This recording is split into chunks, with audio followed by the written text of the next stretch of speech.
Hello, good afternoon, everyone, and literally a warm good afternoon. Sorry, there's a bit of a confusion on timing. We'll try to make up for the timing. Let me first thank the illustrious panel we have gathered here today, and would like to just go with a quick introduction before we start. We have Dr. Nassar here. He's a seasoned sustainability and international affair economist.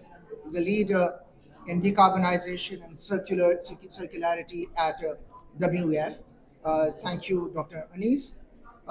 We have Fiona Duggan. She's a global sustainability senior manager for climate advocacy at Unilever. Thank you, Fiona, for joining us. Uh, Lina, I think so, is going to be shortly joining. She is also the regional head of sustainable finance at Standard Chartered Bank, encompassing the region of Middle East, Europe, Africa, and Americas. Dr. Charles, he's a global head of climate risk, resilience, and adaptation with KPMG. Uh, Dr. Charles has 30 years of professional experience working within government, civil society, and private sector for sustainable development. Thank you, Dr. Charles, for being with us here today. Uh, we have Dr. Karen Olsen. She's a senior advisor in the impact assessment and analysis section at the United Nations Environment Program, Copenhagen Climate Center. Currently, she is also leading the Sustainable Development Initiative, implementation of Article 6 of Paris Agreement. And finally, we have Mr. Angelo Sartori. Mr. Sartori is Director of Regional Engagement responsible for Verra engagement with stakeholders so they can understand the role of Verra and its programs. So thank you everyone for being with us. A quick introduction. This session is being co-hosted by OICCI. OICCI is the Overseas Investor Chamber of Commerce of Pakistan. We are a private trading body. My name is Amir Paracha. I'm the president for the Overseas Chamber. A quick intro on Overseas Chamber. It's more than 150-year-old chamber in the Asia Pacific region, around 210 international members, representing 35 different countries and 14 different sectors. This chamber actually contributes around 1/3 to the government exchequer. So you can imagine the importance of this chamber. And in the last 10 years alone, this chamber actually brought around 25 billion US dollar of investment in Pakistan and contributing big way when it comes to sustainability. So a bit of a background on the chamber. Now, before we start, I think so, I just want to give a bit of an intro on the subject. But before I give an intro, I think so it's important to have some statistics on our country. Pakistan, the fifth most populous country in the world, 240 odd million people, one of the highest population growth rate as well, around 2.4, 2.5% per annum. I call Pakistan a story of a paradox when it comes to climate change. And why it's a story of paradox? Because we are one of the top 10 most vulnerable countries when it comes to climate change. But when it comes to the emission part, we are nowhere in the top 10. So we are definitely on the receiving end. I think so as a country, we have really seen the impact on being on the receiving end because the kind of floods we got hit last year, where 1/3 of the geography was underwater. Millions of people got displaced, 2,000 people lost their lives, and there's a loss of around estimated 30 billion US dollar to our infrastructure. As a Pakistani, our per capita emission is less than 1 against the global average of around 5 tons. So you can imagine that's where we are as a country, and that's what, as a country, we are facing the situation. The problem is so monstrous that it cannot be managed singularly by the government of Pakistan, by the Ministry of Change, or by the Sustainable Development Policy Institute.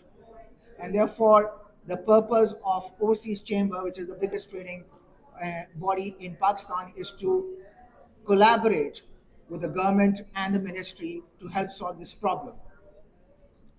And that's the whole intent. I think so. Where there's been the missing link because of the last 2 years, there's been enough dialogue that took place, and there's enough understanding about the climate impact in Pakistan. But the missing part is how to fund, because 2 weeks back, our finance minister has given a number that in by 2030, Pakistan requires 348 billion US dollars to honor its NDC commitments. Now, just for your information, as we stand, Pakistan GDP is $350 billion. So the purpose of the private sector is how to come in and unlock the climate finance for the country. And that's what today's discussion is going to be all around. I'm going to be asking questions from each one of you, helping us how to unlock the climate finance for the country and what active role private sector can actually play. Thank you, Lina, for joining. I've already done your intro. We have not yet started, so you're on time. So that's a bit of a context for everyone before we jump into the conversation and try to really learn from your expertise. So I'll move on to now what exactly you are going to be doing. So my first question is to Dr. Olsen. And the question is, would you prescribe the development of carbon markets within Pakistan to be an effective solution in influencing decarbonization across the economy and combating climate change on war footing for a country like Pakistan? Yes, I think the short answer is yes. Carbon markets are one of the most powerful tools we have to involve private sector in decarbonization through pricing emissions. But there are many kinds of carbon pricing, and there are different kinds of markets, and they're not all equally efficient. My expertise is with the Article 6, the international carbon markets, and the standards that all countries in context of the UN are agreeing on the rules, modalities, procedures, the guidance to safeguard integrity, trying to set the international best practice. But in terms of what works most efficient for Pakistan, I would say it's a domestic emissions trading scheme.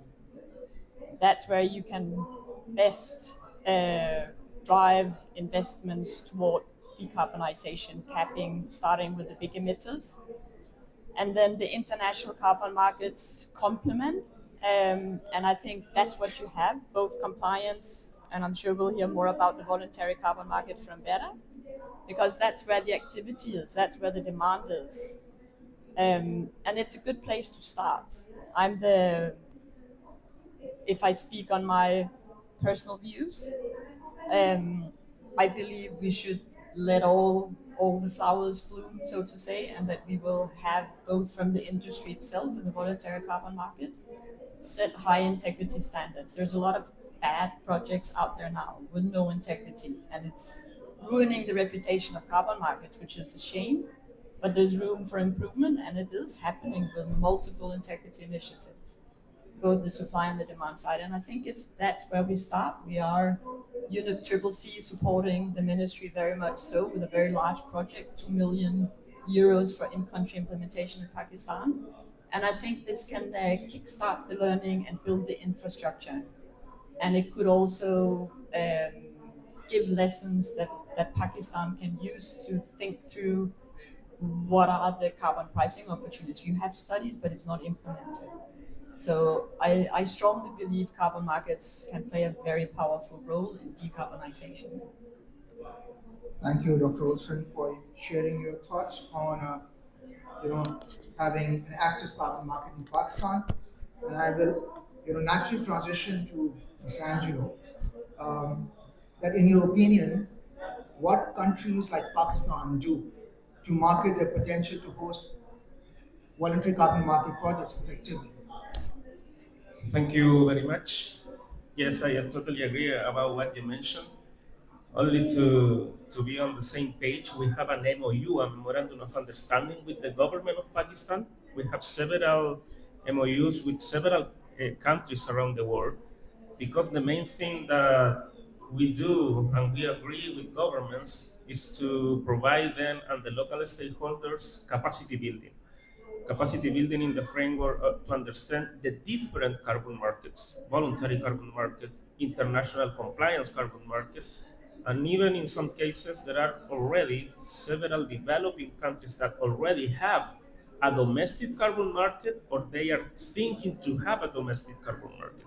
So right now the verified carbon standard program that we administrate also is possible to certify units with our program to all these kind of markets. We have obviously a large experience working in the framework of the BCM, in the framework of the voluntary carbon market, but in countries like Colombia and South Africa, that in the last 5 years they have a carbon tax and the possibility to offset the tax with carbon credit, the BCS program is eligible in those countries. So possible is Pakistan is thinking in the future to do something like that at domestic level with a domestic carbon market.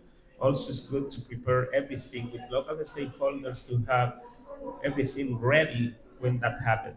The same in the framework of the Article 6. We also have agreement right now with government of developed countries, that is where normally buyers are located, uh, thinking and preparing everything when all is ready to trade carbon units in the framework of the Article 6 with corresponding adjustment.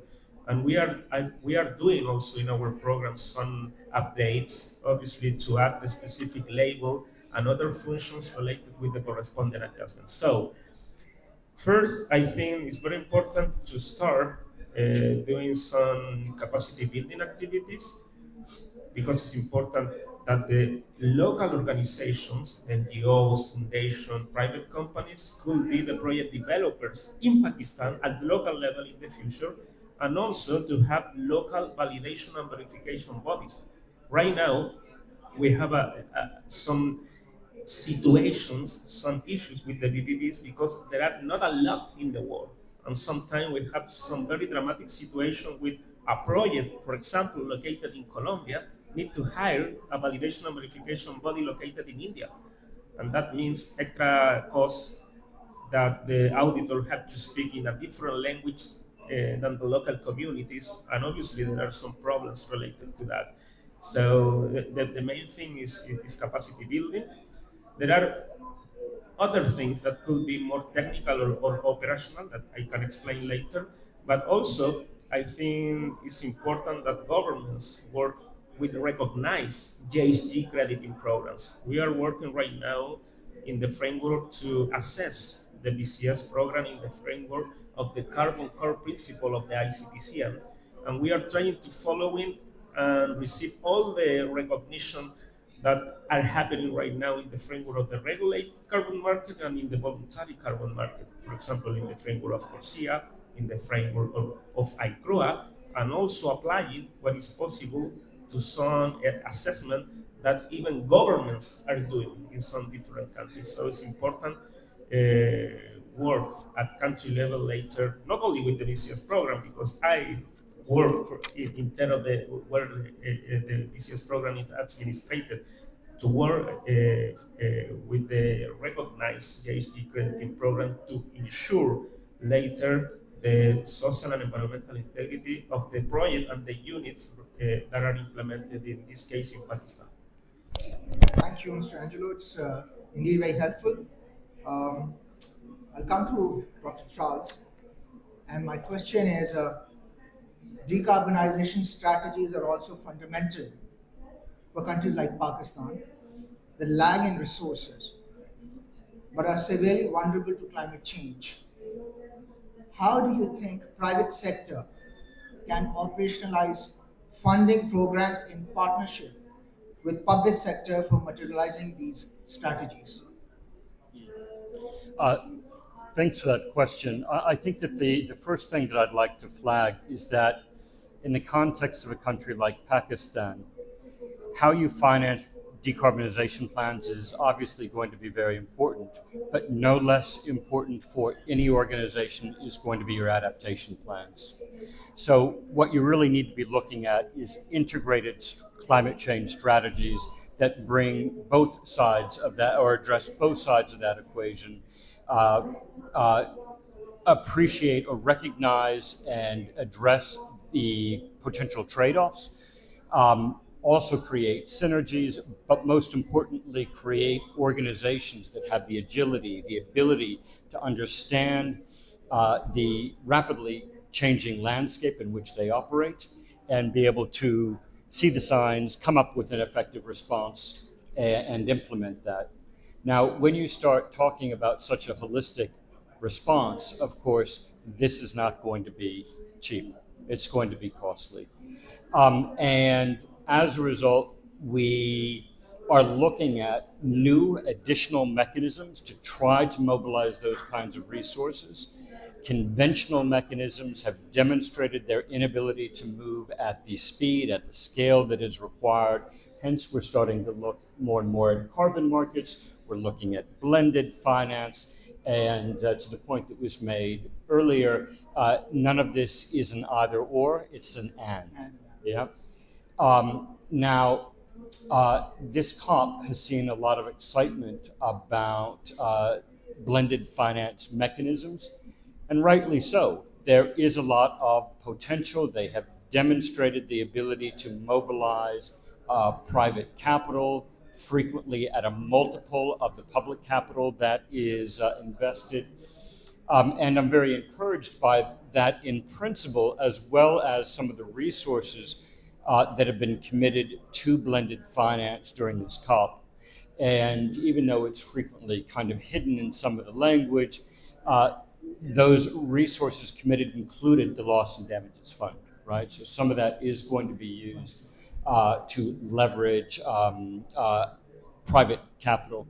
Now, I think, though, that it's important to, I am pleased that these resources are being committed. I agree with some of the enthusiasm around blended finance, but I think that we also need to be cognizant of and realistic about the challenges.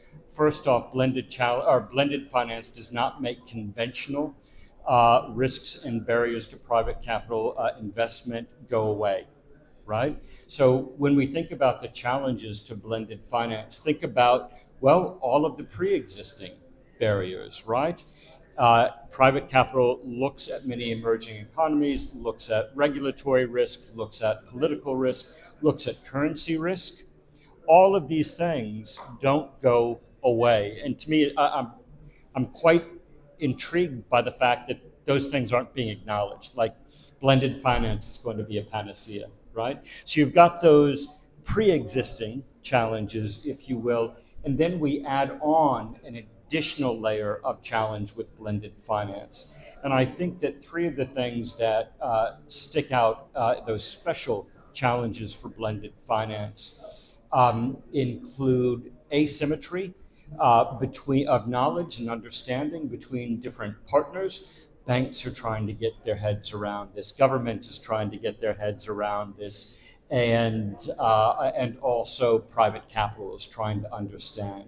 And they don't always understand the motives of each other or how the other organizations, the other parties really operate, what drives them, what are their parameters. So that's a challenge, right? They need to understand each other better. In addition to that, we don't really have standard guidelines internationally for what good blended finance instruments look like or can look like, or under what circumstances we want them to look like this or that to deliver which outcome. And then lastly, within a number of countries, the regulatory framework simply isn't there yet to be able to support blended finance. So we've got old challenges, we've got new challenges. These can all be addressed, and indeed, blended finance is intended to help reduce some of those conventional risks. It is a part of it, but I would also point out or suggest that as we look at opportunities around blended finance, that we also look at other approaches to de-risking investment, to getting that capital flowing. And I've been really struck, so much of the conversation here and globally is around the role of banks in mobilizing capital. Fantastic, absolutely agree. But there is an equally essential role for the insurance sector. The insurance sector has many different instruments, many different tools, and that's expanding all the time, right? That can be layered into these blended financial instruments and solutions to help de-risk and bring in private capital. Thank you. That's very insightful, and I think so. What's clearly coming out, it's not going to be a walk in the park. It's going to be a very tough one, and we're all going through trial and error to really figure it out. What's the best way to actually get into this blended financing and unlock this climate finance? I'll move on to Dr. Nice. And my question to you is, how can the private sector mobilize and drive innovation for circular economy to pave the way for industrial decarbonization, and that too at scale? So it's more regarding to the innovation, the R&D part. Yeah, and thanks for the question. So I'll try to answer both on the investment side and on the circular economy side. And thanks for inviting us today, Amir, as well. Obviously, this is a challenge for Pakistan, but it's also a global challenge. The World Economic Forum releases every year a net zero industry tracker. This year, it estimates that in the next 25 years, we will need to invest globally 13.5 trillion to decarbonize across the hard-to-abate sectors, so cement, steel, aviation, ammonia, and those ones. So this is a shared global challenge, and there are solutions that are relevant only to certain countries, but there's also from the private side solutions that must come for all countries. And these are solutions for de-risking. We started with blended finance, but there's other opportunities also from the private sector on de-risking. I think, for example, demand signals, companies committing to purchase certain greener technologies in advance so that the investment can be made. At the World Economic Forum, we're hosting the First Movers Coalition, which aggregates these demand signals from 100 of the biggest purchasers of materials. Of course, there's going to be co-investment needed. We touched on it. And there's going to be more and more need for shared infrastructure and clustering of industries.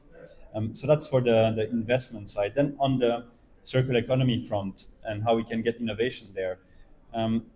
The circular economy is not something that any organization can do by themselves. And we need new types of partnerships to enact the circular economy. And we sometimes call them radical partnership. It's really a new way of doing business.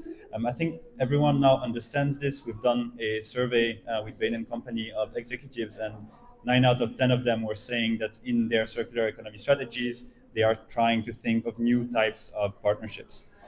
I'll give you an example of the battery industry, but that could be true across every other industry. If you're trying to recycle batteries, you need to have traceability, you need to know where they have come from, what kind of materials are in these batteries. So this means that the miners from the very extraction need to be involved. Then you need to know how these materials have been processed, how they have been manufactured, so that you can understand how to deassemble them further down. So there is this need for communication and collaboration across the whole value chain from extraction down to recycling. I'd like to cite the example of the Global Battery Alliance, who has released this year the very first global battery passport, which provides this data from miners down to consumers, also to allow them to make informed choices that can then incentivize battery makers to be more on the recycling side. So I think really the key word I'm trying to get out there is both from the investment front and from the circular economy front, it's about radical collaboration.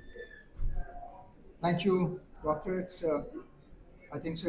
We need to basically bring the blended finance together, the innovation together, And I think we need to bring the dialogue and the policy making together in order to make it work. Fiona, I'll come to you now. And this is, I need your help to really understand what strategies could essentially attract the private sector towards nature-based solutions for emission reduction. Sure. Well, companies want clear and consistent policy landscapes.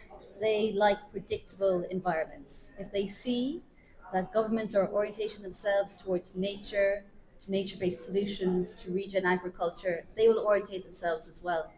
And there's a couple of international frameworks that are helpful in that area. So the Montreal Biodiversity Framework that came out last year gives some very good steers in this area. It's something that Unilever supports.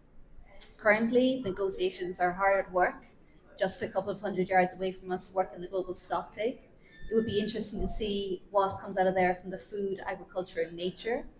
If that does go into a political agreement, it'd be very interesting to see how that gets translated into national NDCs.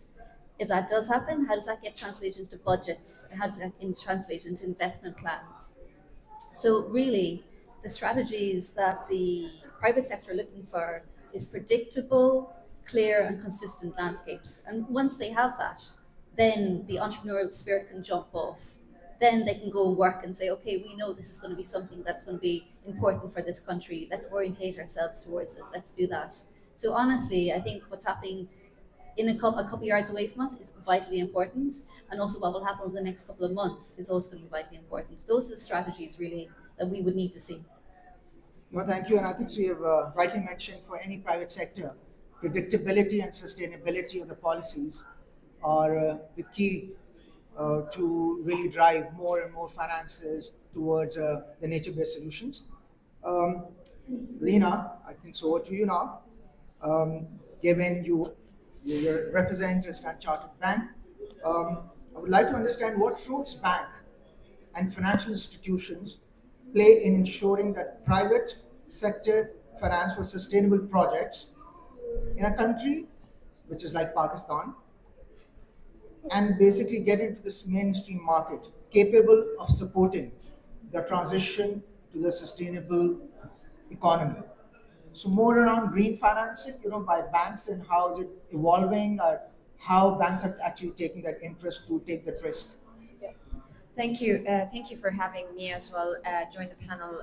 It's really interesting to hear the different views and the kind of the indirect ways that we've worked together as well. We've worked on an adaptation guidance note together with KPMG, and that's essentially kind of the type of work that you need to do in order to tackle the big challenges. And also, look at it from a different perspective. First and foremost, in my view, and just to kind of confirm what Dr. Charles said, I think the way that we should look at green and sustainable financing cannot be in the same way that we looked at conventional financing, right? I've been a banker my entire career. I moved into sustainable finance about 2.5 years ago. And yes, the skills that you have built over time from a banking perspective are great, but then it's the structuring skills and bringing it all together to make a difference and actually make these things work. So you need to think about things like blended finance from a different perspective. We've been doing blended finance for a very long time. This is not a new concept. It's been existing for a very long time. But then how do you transform that into a bigger opportunity, and how do you put a multiplier effect on the $1 from public sector, so that it's $12 of private sector money that you're mobilizing? And these are the instruments that we need to look at. Now, at Standard Chartered, the way that we have been thinking about it is, luckily for me, I sit in a bank that exists in a place in really interesting, very exciting markets. Yes, they are challenging, but that's exactly why it makes my job interesting. It's not easy. We exist in Asia, Africa, Middle East. These are our core footprint markets. If we were to kind of think about these economies, more than half of them have not made net zero commitments. Most of them actually derive their economic growth from traditional fossil fuels and energy sources. So the way that we have been thinking about it is actually take a step backwards and not just think about it from the perspective of financing, but actually take a step, backwards towards how companies are our clients, how are they thinking about sustainability and transitioning their businesses to kind of greener ways of doing business. And that is essentially goes into the advisory piece that we bring into the equation. So, for example, we beefed up our expertise on technical knowledge on the kind of the transition technologies, for example.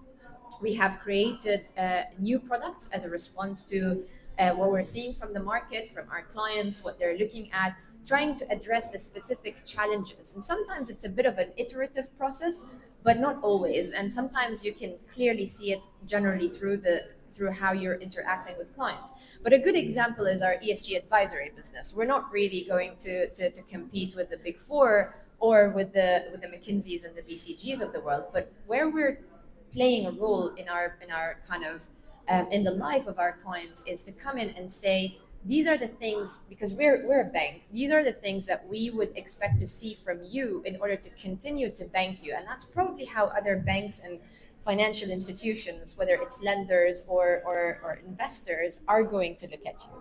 So, and that's why I say, I mean, this is a business that didn't exist 2 years ago in the bank, for example.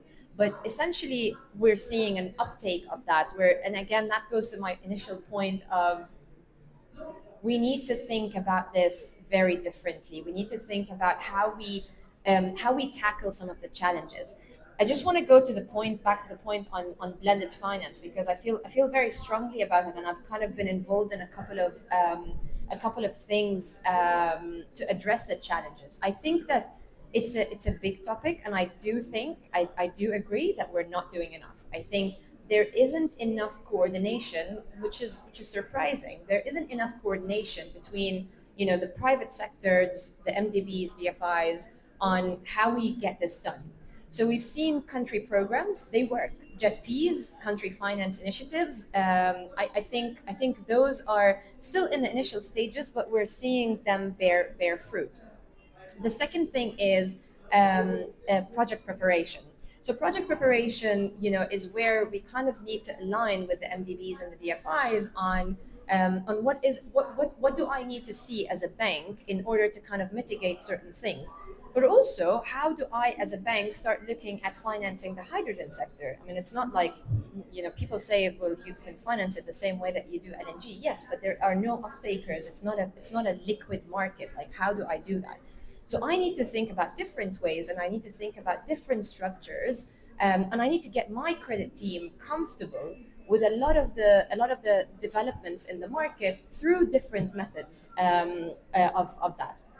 The third point is creating a secondary market for transactions. So where you are getting help from the MDBs and the DFIs and the public sector money coming in initially on transactions or on projects where a private sector bank is probably going to shy away from it.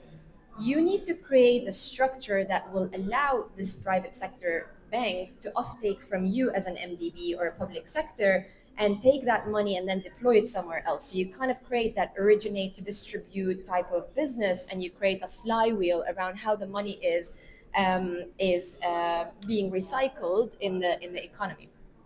And last but not least, I think is risk participation and risk sharing. So how do we think about things like, if you look at a market like Pakistan, how do I think about FX risk? If I was to provide a financing for a project that is US dollar pegged, does that really help? I mean, it does help, but then how do I address the other challenges of currency fluctuation and currency risks?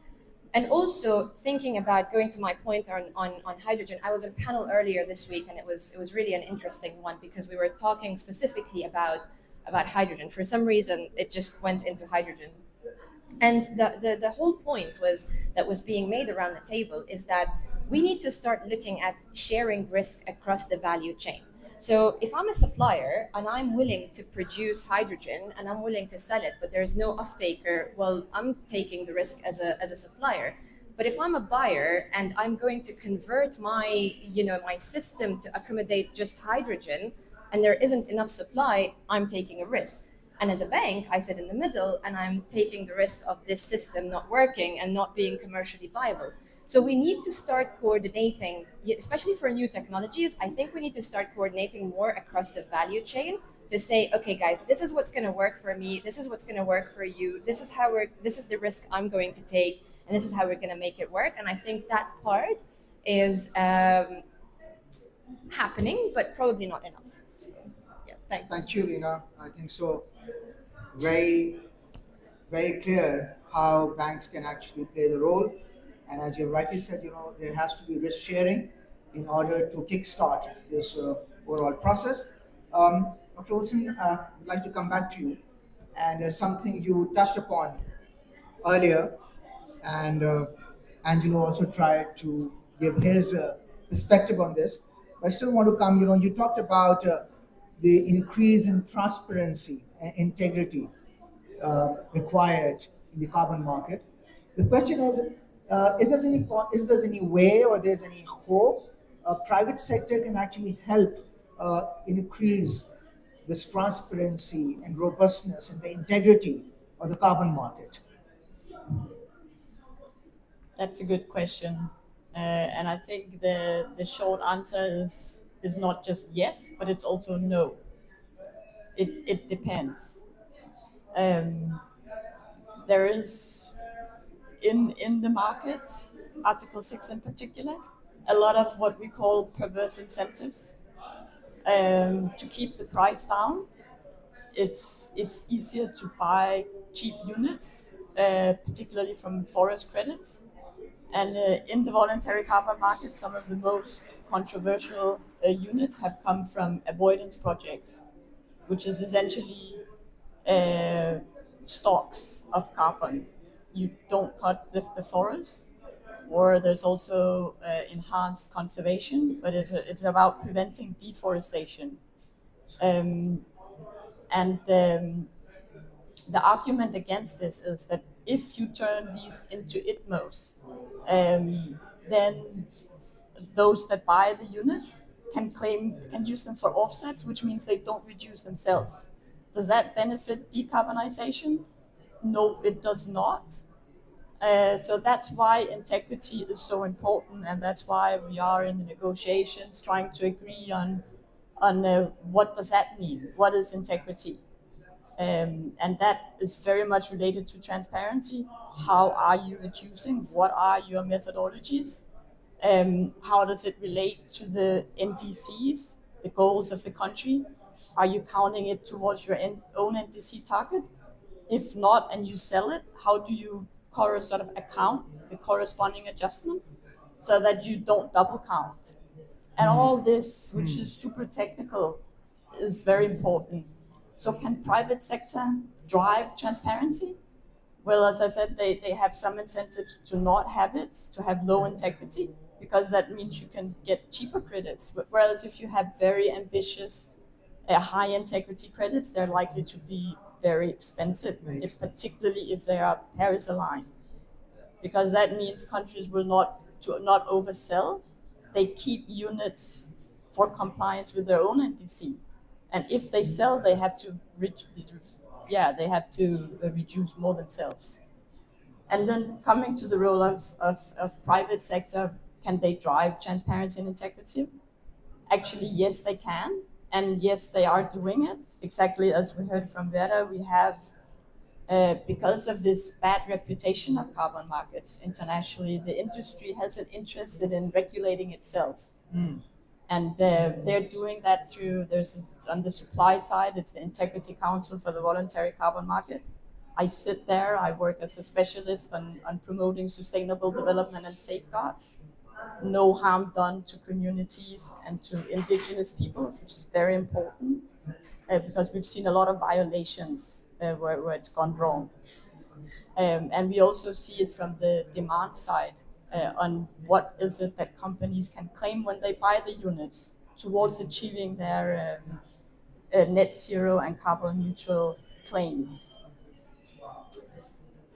So yes, private sector can do a lot, and they are doing it. And you have to get it right, because otherwise you risk that it's all for nothing, or you even undermine the goals of the Paris Agreement. Thanks a lot, and I think so. It's encouraging to hear that private sector can play its role, but it has to be done in a very systematic way, and it has to be done very smartly. Um, Angelo, I would like to come to you, and I think so. You have this. Verra has an experience of working with Pakistan.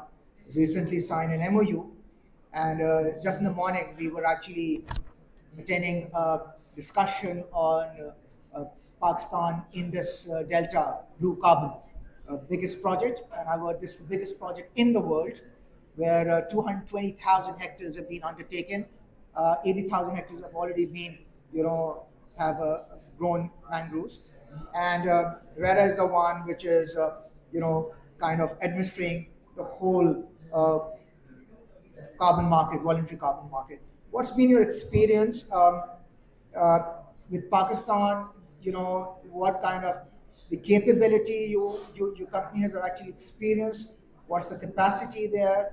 And what you think that are we capable to do such more projects? Thank you. Yes, as I mentioned, that one of the main things in the framework of the MOU with the government of Pakistan is to work in trainings. Um, if we go in the next level of detail about what means training, one of the most important things is in turn to facilitate to the private sector, that probably will be also the project proponents, how to choose the right methodologies, because there are 200 methodologies in several different JHG crediting programs, and sometimes there are some mistakes to find the right methodology to the specific project. So if we start from the beginning, working very close with the government, with the project developer, the current one and the potential ones, in turn to identify, in the case of Pakistan, the methodologies that are more related to the different projects that can be developed there, I think it's a very good step to achieve in that framework. Right now, in Verra and in the framework of the BCS program, we are trying to have more consolidated methodologies and not to have so many, in terms to standardize even from our side that we are in standard the list of the methodologies. Actually, right now we have a new red consolidated methodology to avoid the deforestation and the forest degradation, that right now is under the assessment also of the carbon core principle of the ICBCM. So it's very important that the private sector in Pakistan all the time is working with the more updated version of the methodologies, also using the right validation and verification body. That is very logic, because we have the list of the eligible auditors, so they have to follow this specific approach. But it's the same that I mentioned before in terms to select, recognize JSG crediting programs. There are new standards that are just emerging, so obviously, in some cases, they will need experience during the time in terms to create their own methodologies and all the elements that a good standard need, in terms of a registry, to provide information in a transparent way, to provide a good auditing third-party validation and verification processes, and the list of the technical methodologies. So it's good that the private sector in the country is related to the recognized JHG crediting program. Also, a very good thing that we normally see, all the standard we have some extra and specific requirements to comply with the social and environmental safeguards. And we do validation and verification of these processes. But it's also important that the project developer, the private sector, finally highlight always these benefits not related only with the carbon emission or the carbon reduction. That imply normally extra price in all carbon markets, and also provide confidence to all the stakeholders related to the carbon market. So finally, the private sector will play a very important role in terms of the technical things that need to achieve all the steps in the certification cycle, but even more, because the certification cover a lot of things, but not all of them. And right now, we know that the brokers, the buyers, the investors are asking for different things. Also, you mentioned to do a mix, a blended, or find a mix of solution to finance the activities. The carbon market is one more option, but even us are looking for and developing parallel approaches to complement, for example, with biodiversity credits, creating a nature framework. So in the future, probably we will have several things in the framework of the different carbon markets, but private sector also need to looking for new alternatives, not only related with the carbon reductions or removals. And right now we know that several companies more related, for example, with chemical, with the chemical sector are looking for more biodiversity compensation than carbon compensation. So it's very important to know what is happening in general in this term and to complement the finance that all the projects need in terms to mitigate the climate change and also to be adapt to the climate change and have a right mix between the two concepts there. Thanks a lot. Dr. Charles, I'll come to you, and my question is on something which is nowadays quite hot. But before I go to a question, just want to set a context that Pakistan actually one of the biggest or the largest exporters of textile, and 70% of our exports are actually textiles, and we primarily sell export textile to Europe and to US. Yeah. Now, with this European Union CBAM, which is cross-border adjustment mechanism, will impact countries that export emission-intensive goods to the EU, and textile happens to be one of the emission-intensive goods. Do you think that CBAM could impose significant risk for economy at large, and particularly for a country like Pakistan, who's already trying to fight this menace and not been very successful, both from import and export perspective? Yes, it presents challenges. Before jumping into CBAM, I just wanted to say I think that Angelo's point about the different markets is really important.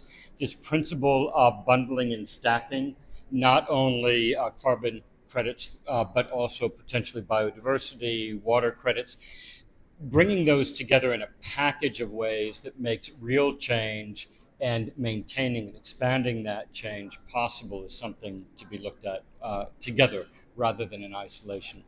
With regards to CBAM, of course the EU is not the only country looking at CBAM. So this is something that has happened.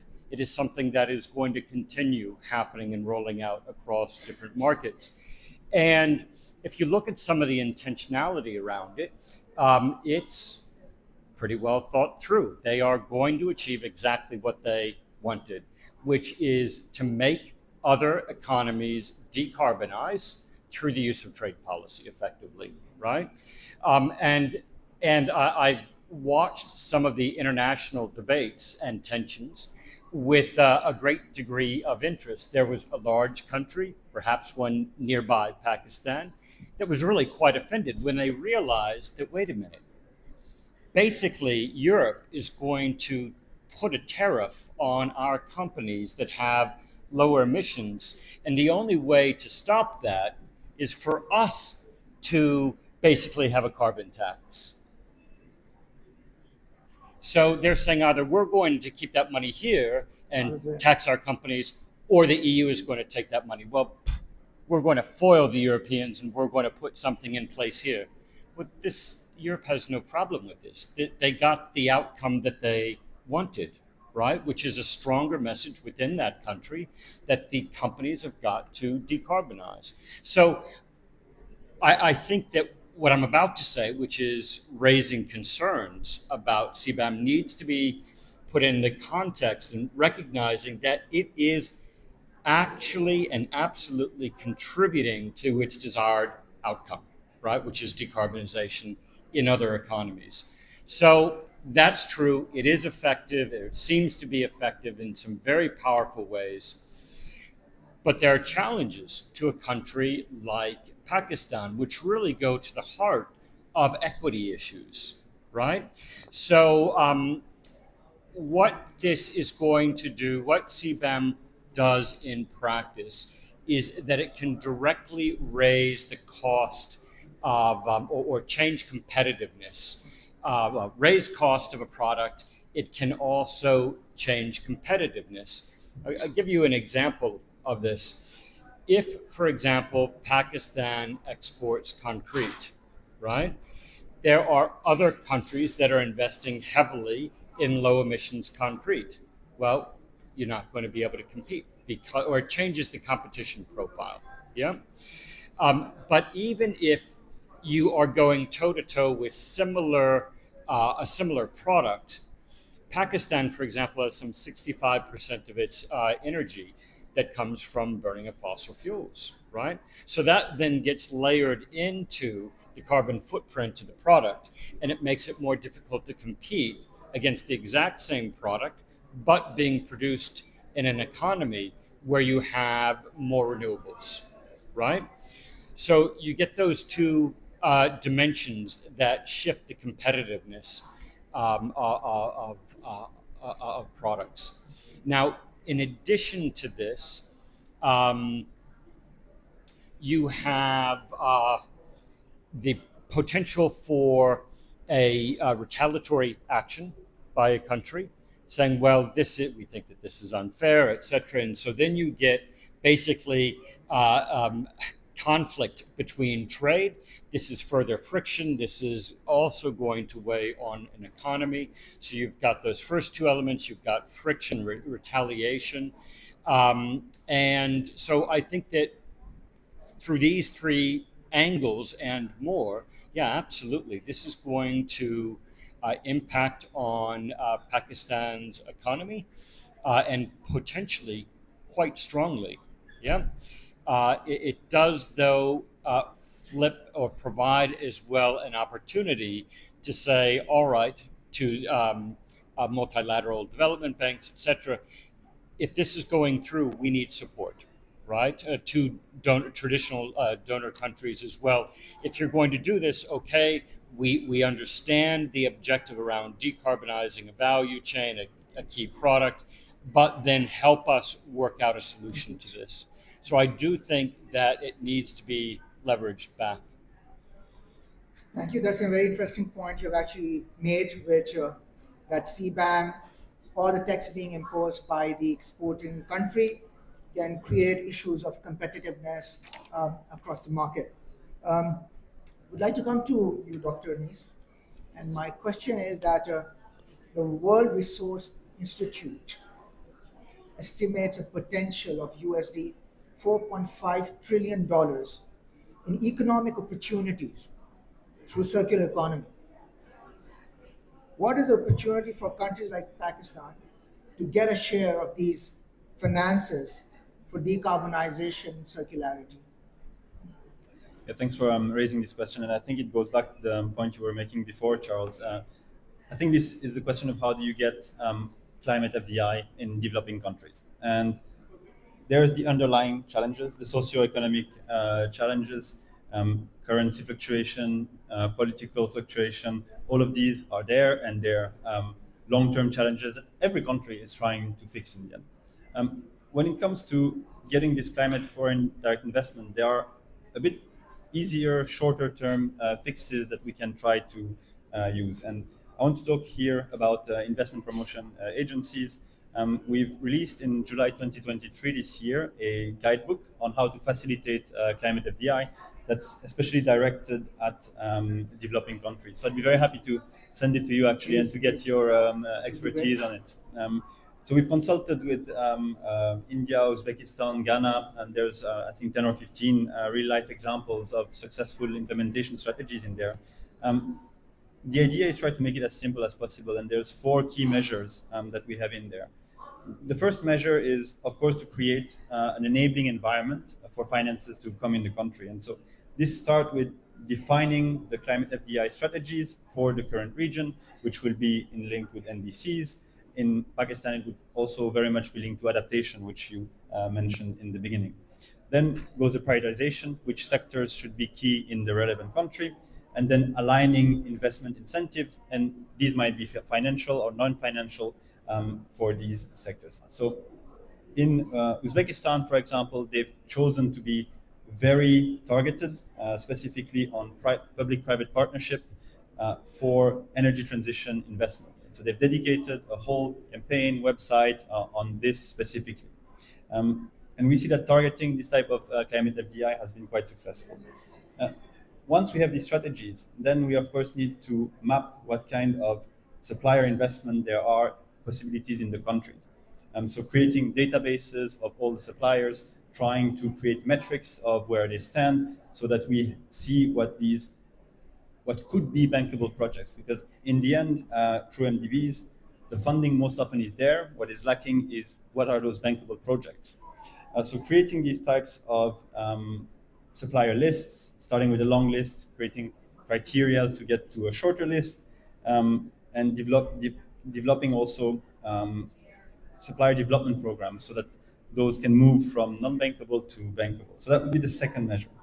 And the third measure is once we have a strategy, we have potential projects, then comes the matchmaking. In these countries will be M&Es. These M&Es have commitments, and if we see these commitments and we can match them with bankable projects, then we can start getting the machine rolling. So setting up a pipeline and really also helping the suppliers package and promote their solutions to these M&Es has been quite successful. In Ghana, for example, they've created what they call, and I'm going to look at my note, an SDG investor roadmap, which is basically an online portal where you can go and put what kind of investment strategies you want to follow as an M&E, and you get some kind of a proposal on what could be regional investments. So this kind of facilitation of the process for the M&Es have been really quite successful. And finally, once we have these 3 things, of course comes the higher level ambition, which is to try to, as a fourth measure, direct international investment agreements to climate FDI. So this is, of course, a longer term process that happens through international negotiation, working with government stakeholders, private stakeholders, to make provisions directly on climate FDI. Thank you, Dr. Anis.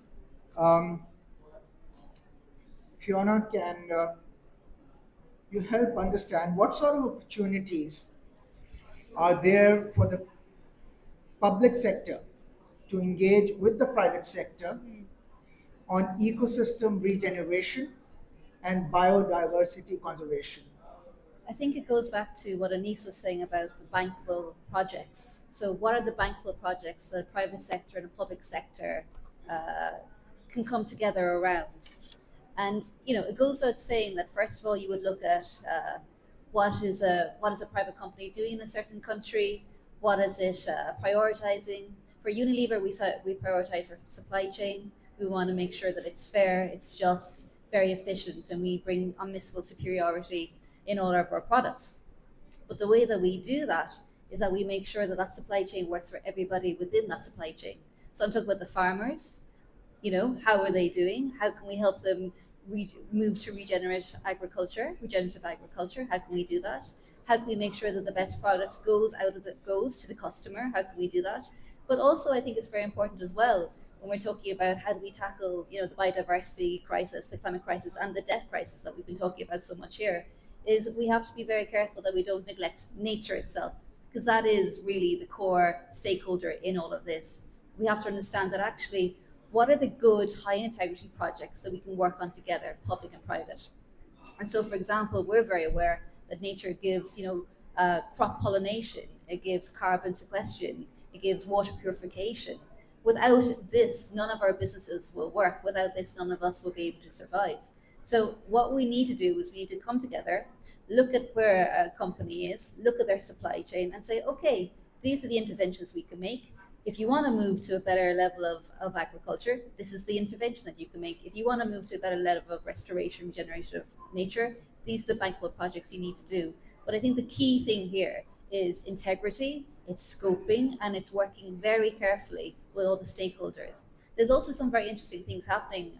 Again, I was in a panel earlier on this week, and they were talking about debt for nature swaps, which Portugal and Cape Verde have done. They're doing some very interesting work there. There's lots of innovative financing mechanisms that people can get involved in. But of course, what a private sector company wants to know is, what's the consistent landscape?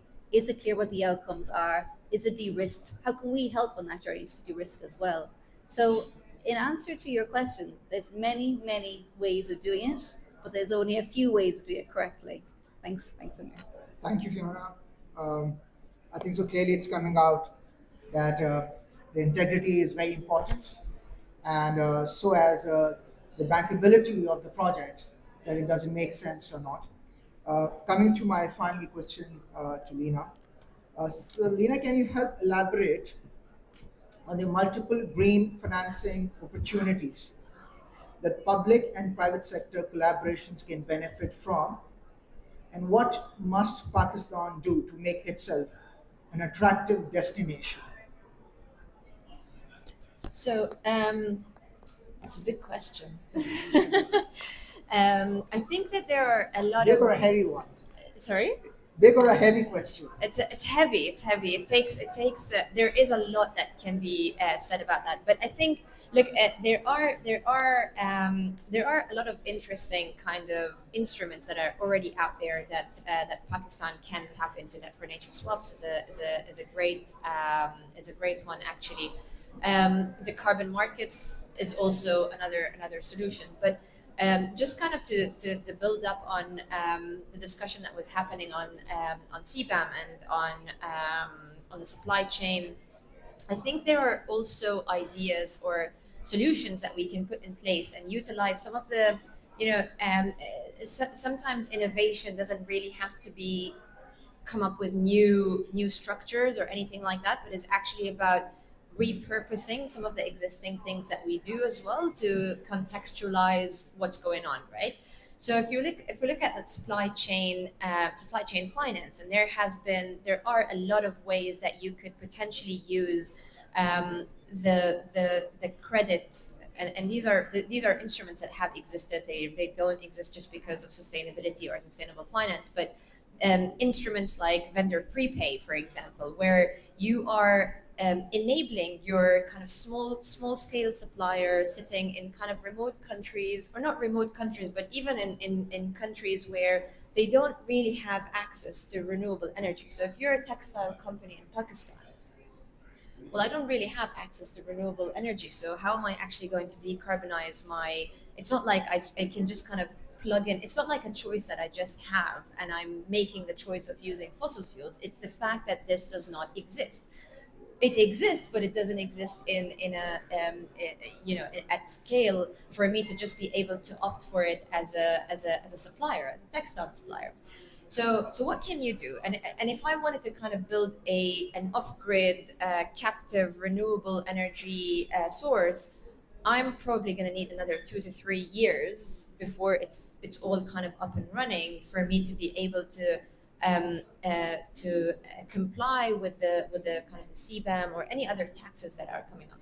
So what can you do? You can basically think about products like vendor prepay and say, well, I'm a buyer. I'm going to help you as a supplier raise funding, because the other issue is affordability, right? So I'm going to help you use part of my credit score to raise financing at a reasonable level, and that's where the work needs to happen. To again, I go back to the point of risk participation and risk sharing, and that's essentially where we need to kind of help those suppliers transition their businesses in a way by getting the buyers to also contribute to that piece of work, because it actually serves the entire system. Because at the end of the day, if you're Unilever and you've committed to kind of getting to net zero, you actually are going to be able to do that, not just by cutting off certain suppliers or taxing them, but actually by working with them to bring them up to speed, because then you can do that faster. So taking advantage of some of these is really important. Some of these products is really important to kind of foster that risk sharing mechanism. The other thing is sustainability linked structures. I mean, we do those day in and day out, but actually we underestimate how powerful they are sometimes. A lot of times we actually use that in transactions to direct our clients' thinking towards their supply chain. So, for example, can you improve the amount of resourcing that you get from a company that is increasing its renewable energy intensity, for example, as a mix of its products? And you can get into it gets really complicated sometimes, into the weeds, and sometimes my team comes up with these structures and I'm like, I have no idea how you even thought about this, but it's really interesting, and it goes back to digging into the nuances of the certain industries, and who's the buyer, who's the supplier. We're talking about textile, right? So textile, what are the challenges that exist in Pakistan, for example, that I cannot really just apply to the same rules that I would apply to a company in Canada, for example, right? Or in Europe, for that matter. So there are a lot of products that are just kind of need to be repurposed for us to look at green, social, sustainable.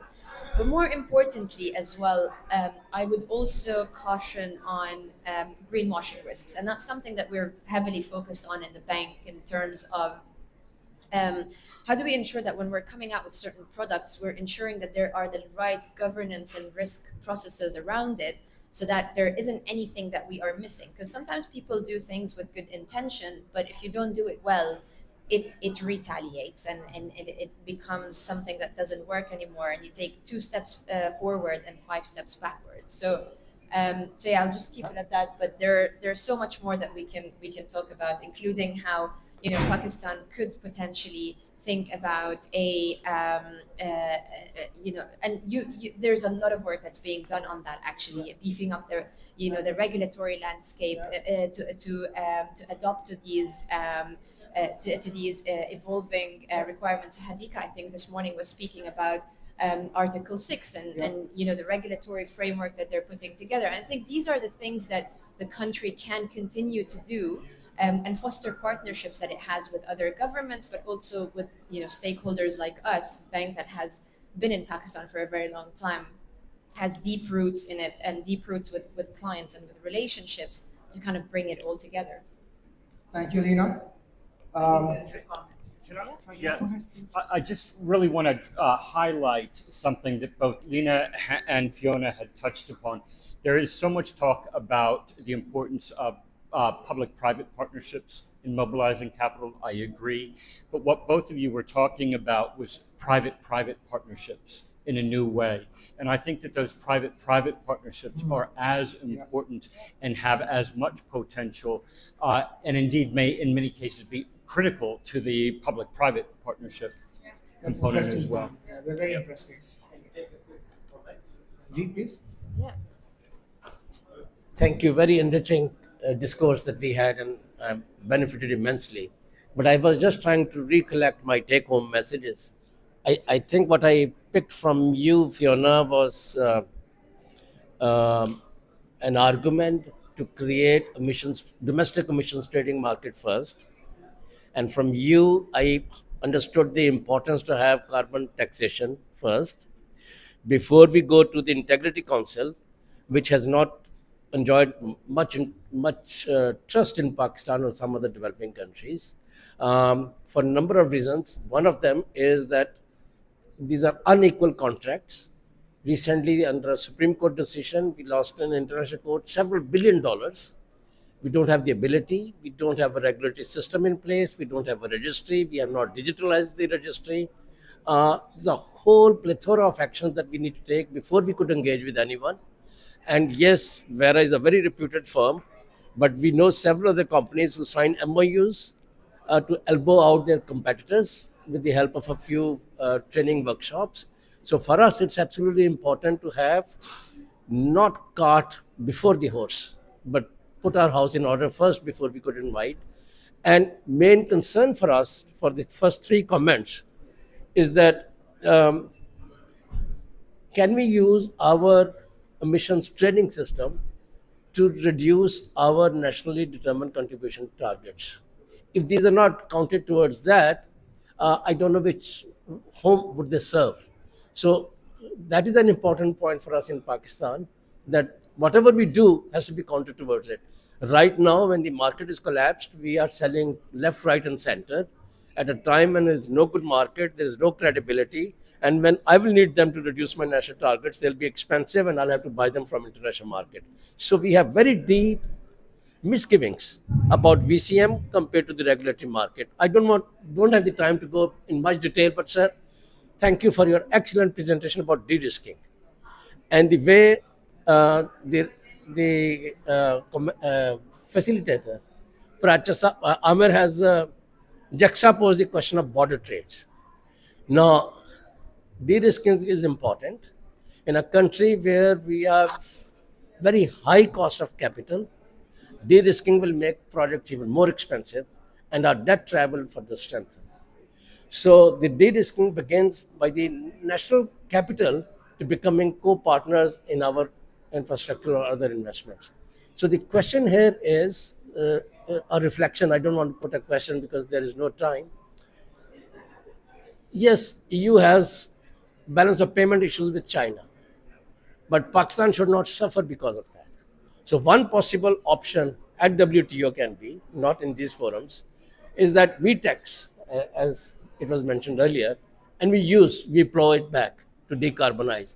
Or if there is no credibility that we'll do a fair mechanism in terms of taxing, you tax, but ring fence them to be spent in Pakistan. Otherwise, in order to penalize China, you will be penalizing us. And therefore, my concluding reflection in this regard is that we have several tiers of conversations today, very rich. Thank you for this. But I'm going back with a sad note that you had the ability to tell us your perspectives. I wish you come to Pakistan, even through our video conference, you hear our perspectives as well. Thank you. Thank you very much for sharing your thoughts and trying to summarize the conversation. So, ladies and gentlemen, thanks a lot for participating. It's been very enlightening and a very insightful discourse, and we definitely have learned a lot. There's been interesting concepts and ideas, and I think so it's quite heartening to hear from the experts like you. There's definitely a place for the private sector to play a very, very active role, not only in a public-private capacity, but also into a private-private capacity. So thank you, and look forward to the day.